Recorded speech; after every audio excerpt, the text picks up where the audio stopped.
राधे राधे, जय श्री कृष्णा। तो फिर से वेलकम है आप सभी का मेरे YouTube चैनल अनीशा मोटिवेशन पर। आज का टॉपिक है रिश्तेदार का मोटिवेशन। तो रिश्तेदार हमारी ज़िंदगी में कितनी अहमियत रखते हैं, रिश्तेदार की जो प्रेरणा होती है वो हमारे जीवन में कितना ज़रूरी है और कितना नहीं। आपकी ज़िंदगी में रिश्तेदारों का ज़्यादा एंट्री होना, घुलना मिलना आपकी ज़िंदगी में क्या फ़र्क पड़ता है, क्या प्रभाव डालता है, तो चलिए जानते हैं उसके बारे में। तो देखिए, आपके दिमाग में हमेशा एक बात घूमती रहती है कि वो रिश्तेदार क्या कहेंगे मेरे बारे में, वो लोग क्या कहेंगे मेरे बारे में, या वो लोग क्या सोच रहे होंगे मेरे बारे में। तो अगर आप हमेशा इन्हीं चीज़ों के बारे में सोचते रहे, इस सोच के बारे में आप सोचते रहे, तो फिर आप उनके सपनों को थोड़ी नहीं पूरा कर रहे हैं अपने जीवन में। आपको तो खुद को करना है ना। दूसरों के कहने से, दूसरों के बोलने से आपके जीवन में खुद के ऊपर इतना प्रभाव नहीं डालना है कि अपनी ज़िंदगी को तुम अच्छे रास्ते से चलते चलते डिप्रेशन के रास्ते पे ले जाओ। रिश्तेदारों के कुछ मेन बातें होती हैं उनकी, और कुछ मेन पिंचेस होते हैं आपकी लाइफ में जो आपकी ज़िंदगी को पिंच करते रहते हैं। बेटा, तू क्या कर रहा है? तू अब तक यही कर रहा है, यही एजुकेशन कर रहा है, इसी एजुकेशन में लगा हुआ है, यही स्टडी कर रहा है, या फिर तूने आगे का कभी नहीं सोचा? तू सरकारी जॉब में लगा हुआ है, लोग प्राइवेट जॉब बिजनेस कितना आगे बढ़ा रहे हैं, तू प्राइवेट जॉब में लगा हुआ है। तू गवर्नमेंट जॉब क्यों नहीं देखता? तू यूपीएससी आईएएस की परीक्षा क्यों नहीं दे लेता? तू तू कलाकार बना हुआ है। आजकल के बच्चे कहाँ से कहाँ पहुँच रहे हैं। तो भाई सुनो, हर इंसान के अंदर हर तरीके की क्रिएटिविटी होती है, कला होती है। किसी का माइंड पढ़ने की तरफ इतना इंटरेस्टेड होता है कि वो कुछ भी परीक्षा उसके लिए कठिन नहीं होती, ठीक है। और हर बच्चे की अलग अलग माइंड सेट होता है। कोई चाहता है मैं कलाकार बनूं, कोई क्या चाहता है मैं सिंगर बनूं, कोई चाहता है कि मैं आर्ट में ग्रैंड मास्टर बन जाऊं, कोई चाहता है मैं स्पोर्ट्स में चला जाऊं, कोई चाहता है कि मैं सिविल सर्विस में चला जाऊं, कोई चाहता है मैं गवर्नमेंट जॉब में चला जाऊं। तो हर बच्चे की अपनी अलग अलग सोच होती है, और ये सोच जब ही पनपती है जब उसके पेरेंट्स अपने बच्चे में देखते हैं कि हाँ, हमारा बच्चा इसके प्रति कॉन्फिडेंट है या नहीं है, उसका कॉन्फिडेंस बोल रहा है या नहीं अपने कैरियर को लेके। तो इस बात का महत्व ज़्यादा रखता है, ना कि रिश्तेदारों के बोलने से आपकी ज़िंदगी बदल जाएगी या आपकी ज़िंदगी में यहाँ से यहाँ पहुँच जाओगे। रिश्तेदारों का तो काम बोलना होता है और कुछ नहीं। जब आप जीवन में कुछ नया शुरू करते हैं ना, तो सबसे पहले रिश्तेदार समाज आपकी लाइफ में एंट्री करते हैं। उनको ही लगता है अरे ये कैसे कर लिया, ये कर कैसे लिया इसने, उससे इतना पूछेंगे, अरे तू तो कुछ और कर रहा था लेकिन तुमने तो इसमें सफलता पा ली, पर कैसे। और तभी आपको फिर नई नई राय भी देने लगेंगे।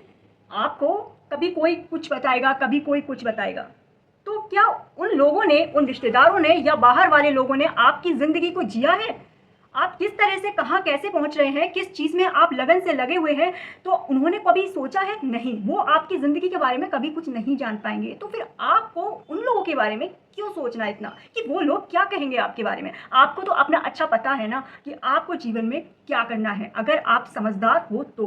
वही है, ऐसी ऐसी राय है कि भाई तूने अभी तक शादी क्यों नहीं की, तू अभी तक अपना कैरियर क्यों नहीं बनाया, तू अभी तक इतने ही टाइम इस कैरियर में वेस्ट कर देगा तो फिर कैसे होगा। देखो, उसका लड़का तो वहाँ से वहाँ पहुँच गया, उसकी लड़की तो वहाँ से वहाँ पहुँच गई। तो यही है कि आप उनकी बातों पर ध्यान ना दीजिए, क्योंकि देखो, लोग बहुत सारी राय देते हैं। अगर कोई राय आपके जीवन को बदल सकती है, वो राय आपकी जिंदगी के लिए अहमियत रखती है, तो आप उस राय को, एडवाइस को अपनाइए लाइफ में, ठीक है। नहीं रखती है तो चुपचाप खामोश हो जाइए। अपना जो काम, जो लक्ष्य की तरफ आगे बढ़ना है उसकी तरफ आप बढ़ते रहिए। वही है, राय हजारों लोगों की हो सकती है पर सपना सिर्फ तुम्हारा हो सकता है। तो सिर्फ आप अपने सपने को लेकर आगे बढ़िए। अब देखिए, जिस तरह अब्दुल कलाम अगर अपने रिश्तेदारों की सुनते तो आज क्या मिसाइल मैन बन पाते। अगर आज धोनी रिश्तेदारों की सुनते तो शायद आज वो रेलवे की जॉब में ही फंसे रह जाते। तो जितनी बड़ी बड़ी हस्तियां हैं, अगर वो अपने मन की, अपने दिल की नहीं सुनती तो आज इतने ऊंचे पद तक पहुंच पाती क्या? नहीं ना। तो बस वही बात है, आप अपने दिल की, मन की करो, ठीक है। आप भी समझदार हो, आपको भी पता है कि मुझे क्या करना है, लेकिन सुनो सबकी, करो अपने मन की। वो कहावत तो आपने सुनी होगी ना, तो बस वही अपनाओ। देखिए, यहाँ पे एक और अच्छी बात है कि जो बहुत अच्छे रिश्तेदार आपके बारे में जो अच्छी राय रखते हैं, उनसे आपको बहुत अच्छा मोटिवेशन मिल सकता है, उनसे भी मोटिवेशन मिलेगा। और जो आपके प्रति निगेटिव थिंकिंग रखते हैं, उनसे भी आपको अच्छा मोटिवेशन मिलेगा। पूछिए कैसे?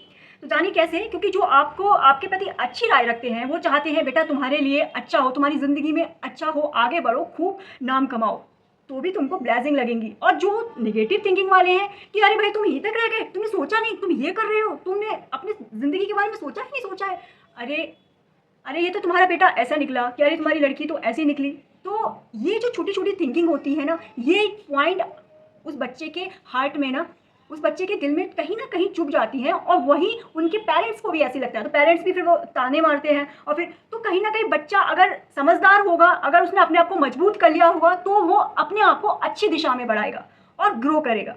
ठीक है, अगर नहीं करेगा तो रिश्तेदारों की वजह से उस बच्चे की ज़िंदगी एक एंग्जाइटी और एक डिप्रेशन में चली जाएगी।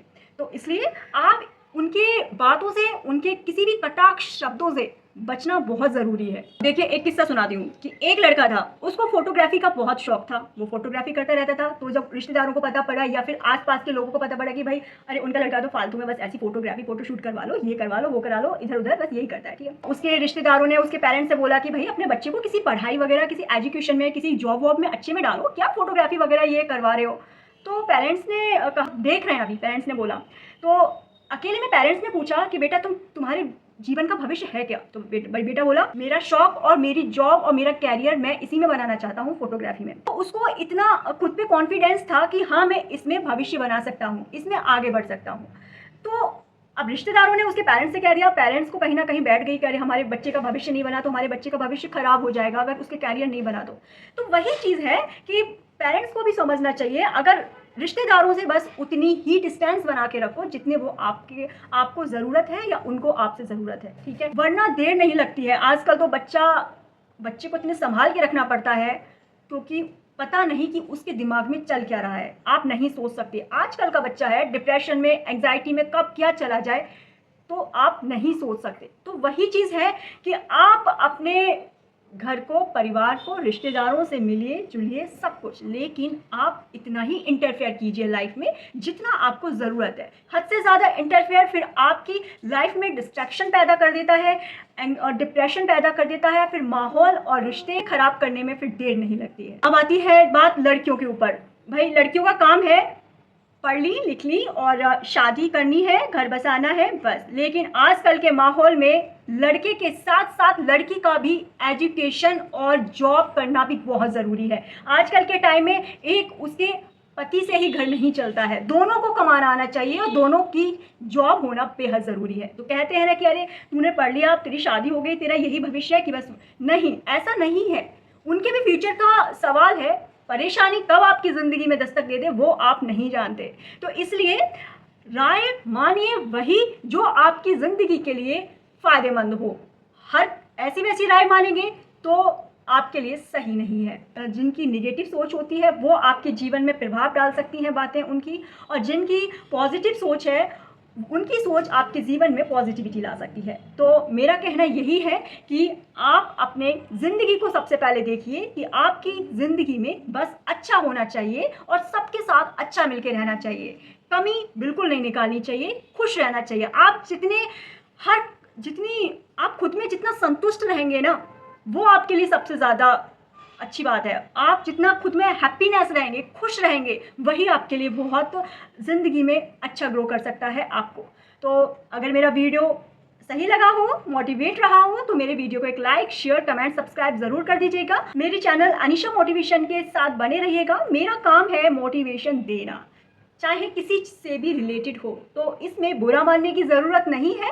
और खुश रहिए और सबको खुश रखिए और ज़िंदगी को खुशहाल बनाइए। Thank you so much. मिलते हैं एक नेक्स्ट न्यू मोटिवेशनल वीडियो के साथ। नमस्कार।